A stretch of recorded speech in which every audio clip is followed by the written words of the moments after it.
Assalamualaikum warahmatullahi wabarakatuh. Yang terhormat Bapak Edi Nur Cahyadi sebagai dosen pengampu mata kuliah kepemimpinan.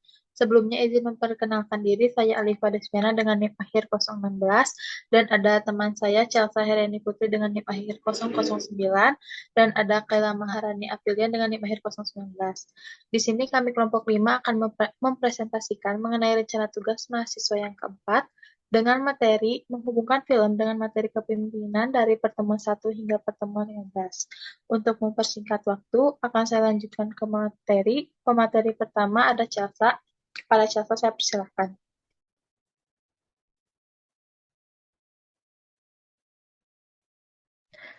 Baik, di sini saya akan membacakan sedikit ringkasan dari film uh, Money Heist.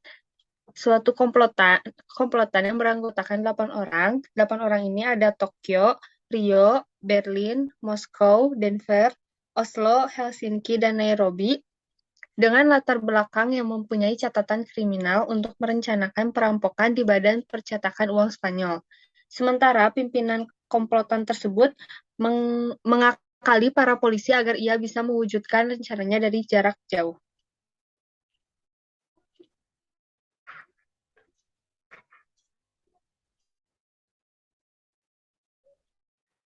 Lalu di sini ada teori dan model kepemimpinan. Teori yang dipakai oleh profesor adalah teori kepemimpinan situasional. Karena di satu situasi profesor mendelegasikan tugas ke bawahannya yaitu Berlin, dan di satu sisi lain profesor menyusun strateginya sendiri. Lalu ada perilaku kepemimpinan yang efektif. Perilaku kepemimpinan yang efektif dari profesor adalah berorientasi pada tugas dan partisipasi. Karena di dalam salah satu adegan ini, profesor menerima saran dan masukan dari anggota atau bawahannya.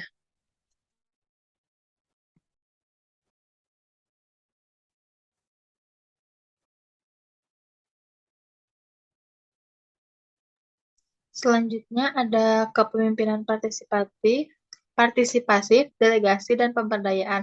Kepemimpinan partisipasif menggunakan Fromm and Newton C2, yaitu pemimpin berbagi masalah dengan bawahan secara kolektif dan membuat keputusan sendiri.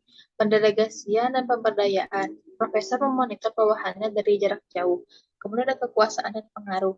Profesor mempergunakan kekuasaannya untuk mengontrol dan mempengaruhi bawahannya. Kemudian profesor berhasil mempengaruhi bawahannya untuk mengikuti pencurian yang telah direncanakan ini. Hasil upaya pengaruh itu ada komitmen dan kepatuhan bawahannya dapat dilihat dari episode-episode yang ada bahwa dengan mengikuti aturan profesor, rencana yang telah direncanakan dapat berjalan dengan baik. Kemudian ada perlawanan di salah satu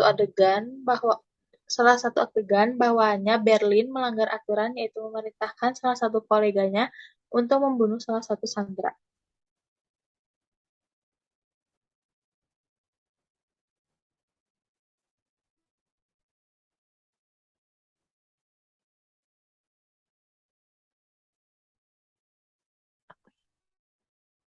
Kemudian ada persepsi dan komunikasi. Komunikasi yang digunakan adalah core communication karena profesor menggunakan pendekatan strategis dengan pada bawahannya. Lalu profesor juga memberi instruksi kepada pemimpin Berlin yang diberi tugas untuk melaksanakan rencana yang telah dibuat oleh profesor. Memimpin perubahan dalam organisasi. Dalam salah satu episode terjadi perlawanan berupa ego antara Rio dan Tokyo karena keduanya menjalin hubungan sehingga menimbulkan perbedaan pendapat terhadap Berlin sebagai pemimpin. Hal ini menjadi perubahan dalam organisasi.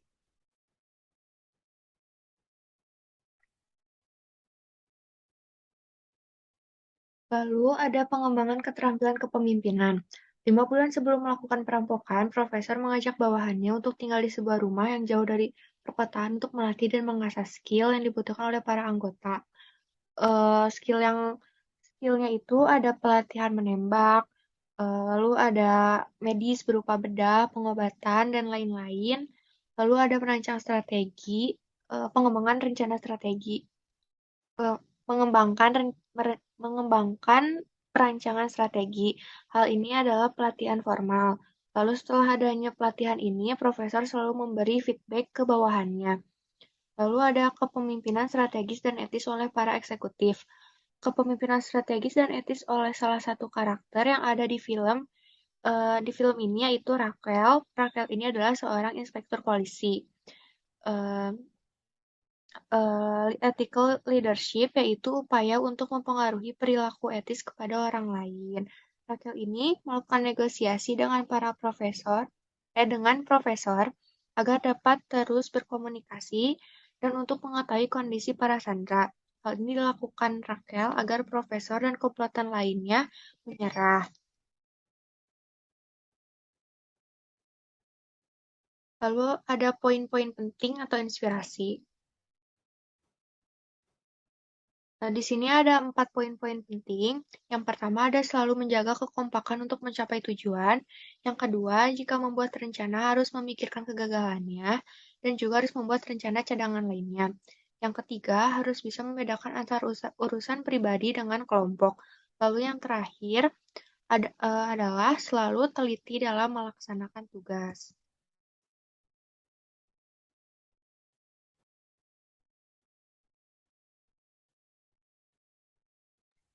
Baik, sekian tadi kelompok kami. Mohon maaf bila ada kesalahan dan kekurangan.